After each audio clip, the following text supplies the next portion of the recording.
ভাবা যায় একটা টানেল, আর তার ঠিক ওপাশেই বরফে ঢাকা সম্পূর্ণ অন্য এক পৃথিবী। ঠিক যেমনটা নার্নিয়া সিনেমাতে দেখিয়েছিল, আলমারির মধ্যে ঢুকতে ঢুকতে 4 ভাই বোনে অন্য এক পৃথিবীর সন্ধান পেয়েছিল। অবিশ্বাস্য নয়, আজ আমরা চলেছি সেই জায়গায় যেখানে পৌঁছলে মনে হবে সুইজারল্যান্ডে চলে এসেছি। বরফে ঢাকা পাহাড়, নীল আকাশ আর স্বপ্নের মতন একটা গ্রাম। আপনারা তো জানেনই, আমার যাত্রাপথে 2টো পার্ট থাকে। এক হচ্ছে পথের সৌন্দর্য, 2 হচ্ছে গন্তব্যস্থলের গুরুত্ব। তবে আজকের যাত্রায় গন্তব্যের থেকেও পথের সৌন্দর্যই বেশি অবাক করবে আপনাকে। তাই ভিডিওটা একদম শেষ পর্যন্ত দেখুন, কারণ সামনে যা যা দেখতে চলেছেন সেটা গল্প হলেও কিন্তু সত্যি। গতকালকে আমরা মানালি শহরে এসেছি, সে তো আপনারা জানেন, কারণ আগের পর্বে আপনারা মানালি শহর ঘুরে দেখেছেন আমাদের সাথে। তাই আজকেও শুরু করছি মানালির হোটেল থেকেই।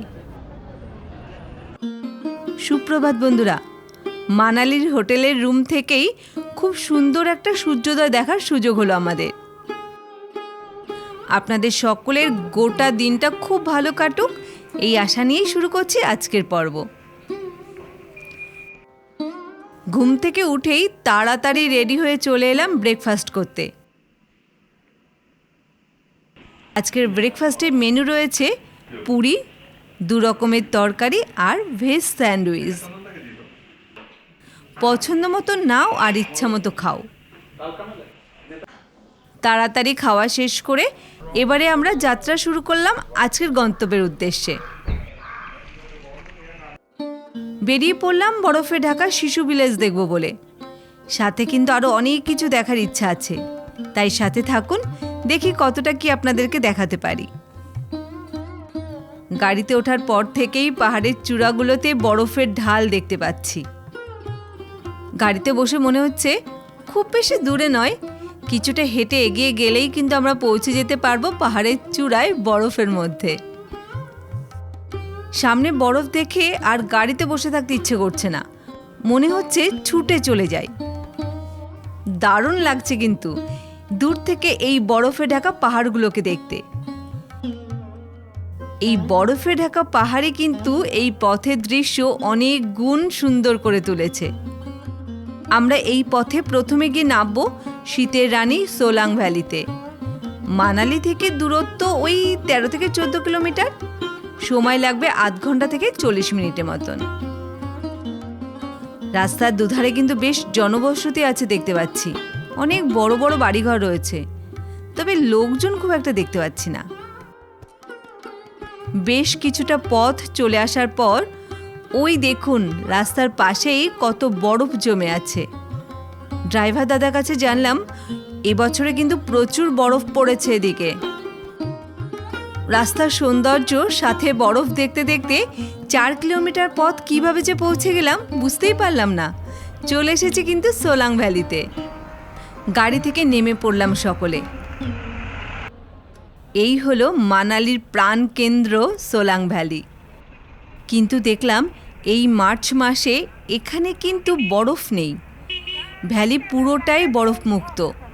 দূরের পাহাড়গুলোতে অল্প অল্প বরফ জমতে শুরু করেছে। কিন্তু শীতের সময় এই ভ্যালি এমন মোহময়ী রূপ নেয় যে তখন পর্যটকদের কাছে মূল আকর্ষণই হয় এই সোলাং ভ্যালি। তখন এখানে paragliding, zip line, ATV ride, বিভিন্ন ধরনের স্নো অ্যাক্টিভিটিস থাকে। তখন এই জায়গাটা হয়ে ওঠে এক স্বর্গভূমি। বরফ না থাকলেও চারদিকটা কিন্তু বেশ দেখতে সুন্দরই লাগছে সোলাং ভ্যালির। এখন তুলনামূলক এই জায়গাতে লোকজন অনেক কম। হাঁটতে হাঁটতে আমরা এগিয়ে চললাম সোলাং ভ্যালির চারদিকটা দেখব বলে। এই যে গাড়িগুলোকে দেখছেন, এই গাড়িগুলোই কিন্তু এখান থেকে 4 কিলোমিটার দূরে অঞ্জনী মহাদেব মন্দিরে নিয়ে যায়। প্রত্যেকের যাতায়াত খরচ পড়ে 1000 টাকা করে। তবে গাড়ি কিন্তু নির্দিষ্ট একটা পয়েন্ট পর্যন্ত যায়। বাকি 1.5 থেকে 2 কিলোমিটার পথ ট্রেকিং করে তবেই পৌঁছতে হয় মন্দিরে। ইচ্ছা থাকলেও এবারে আর অঞ্জনী মহাদেবকে দর্শন করা হলো না। মহাদেব যদি টানে পরে নিশ্চয়ই কখনো পৌঁছে যাব। সোলাং ভ্যালি ঘুরে ফিরে এলাম গাড়িতে। এবারে আমাদেরকে নিয়ে গাড়ি এগিয়ে চলল সামনের দিকে অটো টানেলের উদ্দেশ্যে। মানালি থেকে অটো টানেলের দূরত্ব 40 থেকে 45 কিলোমিটার, 1 থেকে 1.5 ঘন্টা কম করে লাগবে। এখন দুধারে শুধু বরফ আর বরফ, তাই বরফ দেখতে দেখতে এগিয়ে চললাম সামনের দিকে।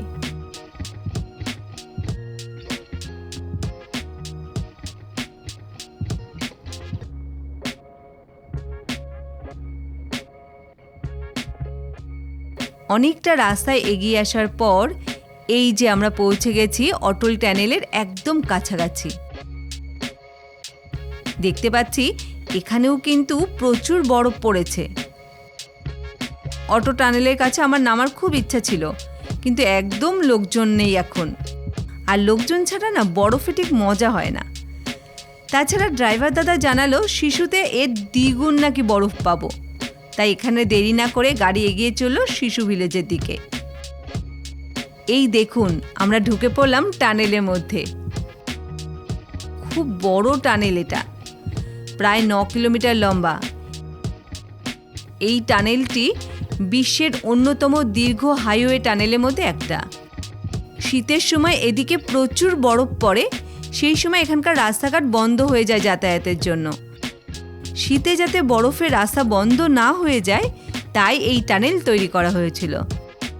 এই টানেল তৈরি হওয়ার পরে মানালি থেকে শিশু যাওয়ার জন্য অনেক সহজ হয়েছে পথ।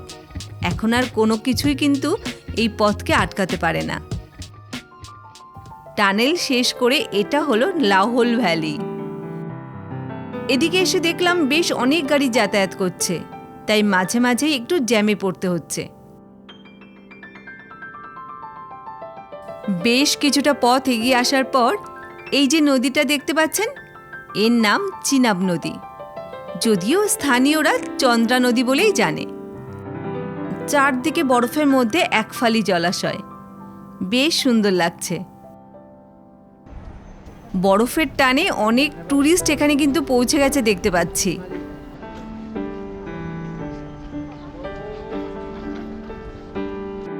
দেখতে পাচ্ছেন রাস্তার দুধারে কত উঁচু উঁচু বরফ জমে আছে। মনে হচ্ছে কারা যেন বরফের প্রাচীর তৈরি করে রেখেছে। ড্রাইভার দাদা জানালেন এই দিককার রাস্তাতে প্রতিদিন প্রায় 4 ফুটের ওপর বরফ জমে। আর আমাদের ভারতীয় আর্মি জওয়ান ভাইরাই বরফ সরিয়ে রাস্তা চলাচলের উপযোগী করে তোলে। আর সেই রাস্তা দিয়েই আমরা সহজেই যাতায়াত করতে পারি। সত্যি আর্মি ভাইরা স্বয়ং ভগবানের দূত। কি না পারেন তারা, ভগবানের মতন সমস্ত বিপদ থেকে মানুষকে উদ্ধার করতে পারেন। ভারতীয় সকল বীর জওয়ানদের স্যালুট জানাই আমরা। দূর থেকে দেখতে পাচ্ছি অনেকেই এখানকার বরফে নেমে বেশ মজা করছে। বাইরে এমন পাগল করা পরিবেশ, গাড়ির সিটে বসে থাকা যে কতটা কষ্ট তা আমি এখন হাড়ে হাড়ে বুঝতে পারছি। এমন বরফ দেখে কেমন লাগছে বলুন বন্ধুরা? এই বরফে মোড়া দৃশ্য দেখে অতীতের কি কোনো স্মৃতি মনে পড়ছে? তাহলে আপনার অভিজ্ঞতা শেয়ার করতে পারেন আমাদের সাথে। কারণ ওই যে বলে না, ভালো জিনিস ভাগে আনন্দ বাড়ায়। আপনাদের সাথে গল্প করতে করতে বেশ কিছুটা এগিয়ে এসেছি। এখানে এসে দেখতে পাচ্ছি গাছগুলোকে বরফে কেমন ঢেকে রেখেছে, অসাধারণ। গাড়ি করে এগিয়ে যেতে যেতে এবারে কিন্তু অদ্ভুত একটা দৃশ্য দেখতে পেলাম। এত বরফের মধ্যেও ডান দিকের পাহাড়টাকে একবার দেখুন, কোনো বরফই নেই এখানে। কিভাবে সম্ভব এটা? এসব ভাবতে ভাবতে হঠাৎ দেখতে পেলাম পাহাড়ি ঝর্ণা। আর পাহাড়ি ঝর্ণা দেখে দাঁড়িয়ে পড়ল আমাদের গাড়ি। গাড়ি থেকে সকলে তাড়াতাড়ি নেমে পড়লাম ঝর্ণার কাছে আসার জন্য। উঁচু পাহাড়ের গা বেয়ে ছোট্ট একটা ঝর্ণা নেমে এসেছে। আর এই ঝর্ণার চারপাশের পরিবেশ একবার দেখুন, শুধু মন পাগল হয়ে যাবে।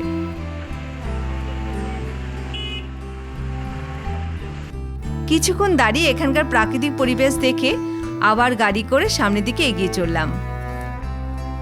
এই পথে কেবল বরফ আর বরফ, তাই বরফ ছাড়া অন্য কিছু নিয়ে কথাই বলতে পারছি না। বরফে মোড়া পাহাড়ের বিভিন্ন রূপ দেখতে দেখতে অবশেষে কিন্তু পৌঁছে গেলাম লাহোর যাবার প্রবেশদ্বারে।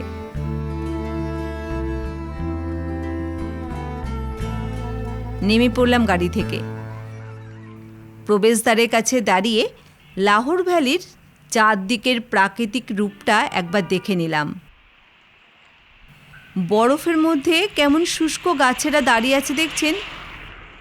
এই দৃশ্য কিন্তু আগে অনেক ক্যালেন্ডারে দেখা যেত, তাই না বলুন? রাস্তার ধারে বরফের চাই জমে আছে, তবে এই বরফগুলো কিন্তু বেশ শক্ত। আমরা এখানে বরফে মোড়া প্রকৃতির টানে নেমে পড়েছি বটে, কিন্তু এখানে গাড়ি দাঁড়ানোর নিয়ম নেই। তাই আমাদের গাড়ির ড্রাইভার দাদা আমাদেরকে নামিয়ে দিয়েই সামনের দিকে এগিয়ে গেছে। আমরাও এখানে কিছুক্ষণের জন্য দাঁড়িয়ে চারদিকে পরিবেশটা দেখে এবারে কিন্তু এগিয়ে চললাম গাড়ির দিকে। গাড়ি করে এগিয়ে চললাম আমাদের এবারের লক্ষ্য শিশু ভিলেজের দিকে। এখান থেকে শিশু ভিলেজের দূরত্ব মাত্র 6 থেকে 8 কিলোমিটার হবে। আমাদের এখনো 20 মিনিটের মতো সময় লাগবে। দুধারে বিভিন্ন আকৃতির বরফের মধ্যে দিয়ে এগিয়ে চলল আমাদের গাড়ি। বেশ কিছুক্ষণ গাড়ি চলার পর আমরা নেমে পড়লাম শিশু ভিলেজে।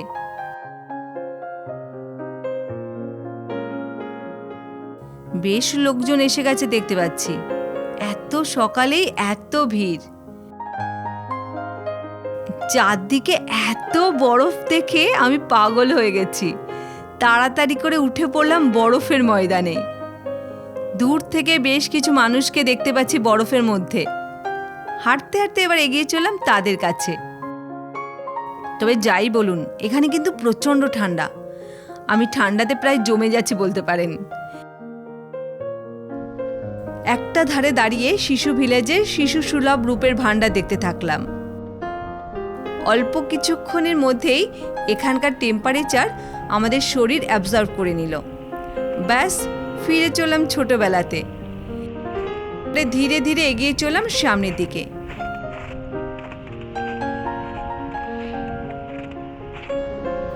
এখানে এসেও দেখলাম চিনাব নদীকে।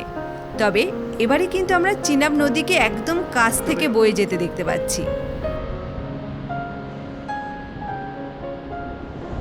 এখন অনেকটা সময় আমরা চারদিকে ঘুরে বেড়ালাম বরফের এ মাথা থেকে ও মাথা। দারুণ মজা হচ্ছে, মনে হচ্ছে এখানেই যেন থেকে যাই। তবে বেলা বাড়ার সাথে সাথে কিন্তু আমার প্রচণ্ড ঠান্ডা লাগতে শুরু করলো, আর কিছুটা কষ্ট অনুভব করছিলাম। তাই এখানে কিছুক্ষণ কাটিয়ে এবারে কিন্তু আমি এগিয়ে চললাম গাড়ির দিকে।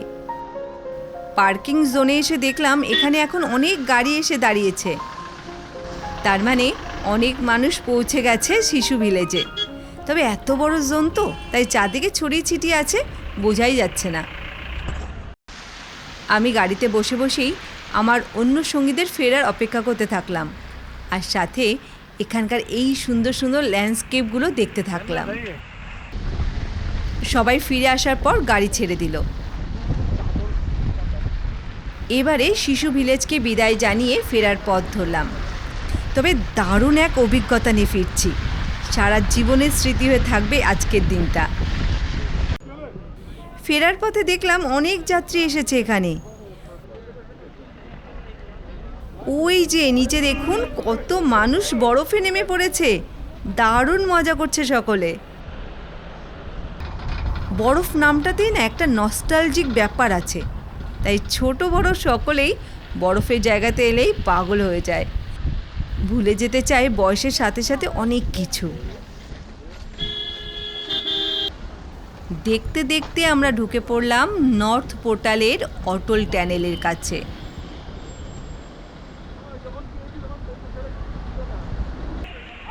এখন অনেককেই দেখছি অটো টানেল পর্যন্ত এসেই এখানে বরফে নেমে পড়েছে মজা করতে।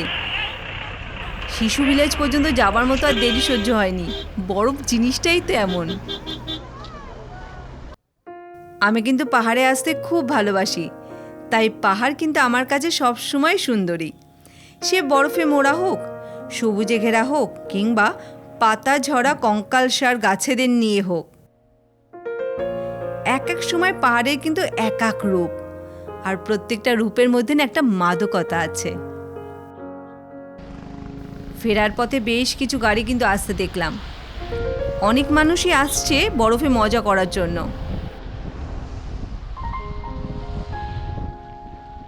যাতায়াতের পথেই বরফের ওপরে শীতের পোশাক, জুতো ভাড়া দিচ্ছে, আপনি দেখতে পাবেন। প্রয়োজন হলে সেগুলো ব্যবহারও করতে পারেন আপনি। তবে একটা জিনিস কিন্তু খেয়াল করলাম, শিশু ভিলেজের তুলনায় এই সব দিকে কিন্তু অনেক বেশি বরফে মানুষ নেমে পড়েছে।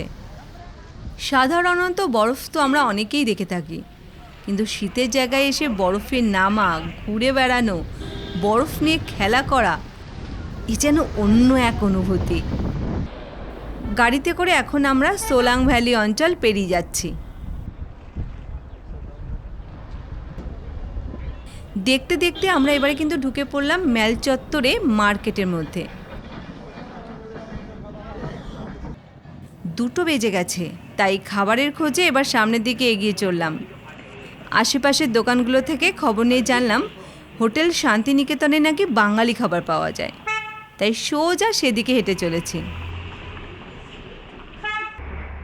কিছুটা আসার পরই দেখতে পেলাম হোটেল শান্তিনিকেতন। পেটের শান্তির খোঁজে ঢুকে পড়লাম শান্তিনিকেতনে। খাবার অর্ডার করে বসে রইলাম। চলে এলো খাবার। ভাত, আলু ভাজা, ডাল, আলু পোস্ত, একটা তরকারি, পাঁপড়, চিকেন, মুড়িঘণ্ট। খাওয়া শেষে বেরিয়ে পড়া। অল্প কিছুক্ষণের মধ্যে গাড়ি এসে আমাদেরকে দাঁড় করালো হোটেলের সামনে। ঢুকে পড়লাম হোটেলে। এবার রেস্ট নেবার পালা। সন্ধ্যায় আবার মেলে যাওয়ার ইচ্ছা আছে, তবে জানি না যেতে পারবো কি না। বাইরের প্রকৃতি দেখতে দেখতে কখন যেন চোখ দুটো বুজে এসেছিল। ঠিক সন্ধ্যে 6টায় বেরিয়ে পড়লাম মেলে যাবার জন্য। যতই কষ্ট হোক না কেন, ঘুরতে এসে হোটেলে বসে থাকা আমার ঠিক পোষায় না। তাই তো ঠিক বেরিয়ে পড়েছি আমি। হাঁটতে হাঁটতে দোকানপাট দেখতে দেখতে এগিয়ে চললাম সামনের দিকে। আজকে কিন্তু অনেক লোকজন দেখতে পাচ্ছি মেল চত্বরে। আর সত্যি বলতে কি, লোকজনের ভিড় থাকলেই কিন্তু বেশি ভালো লাগে। জায়গাটা বেশ জমজমাট বলে মনে হয়। গতকালকের মতো আজকেও কিন্তু আমরা মেলের চারদিকটা ঘুরে ঘুরে দেখতে থাকলাম। দেখতে থাকলাম বিভিন্ন লোকের বিভিন্ন অ্যাক্টিভিটিস। মেলে যা দেখতে পাচ্ছি তাতে ম্যাক্সিমাম সব বাঙালি ট্যুরিস্ট, দেখলেই বোঝা যাচ্ছে। আজকেও কিন্তু আমরা টুকটাক খাবার খেয়ে মেলের চারদিকটা ঘুরতে থাকলাম। তবে আজ কিন্তু আমরা মেলে মেনলি এসেছি কিছু কেনাকাটি করার জন্য। তাই মেল চত্বর থেকে বেরিয়ে এবারে বিভিন্ন দোকান ঘুরে ঘুরে দেখতে থাকলাম।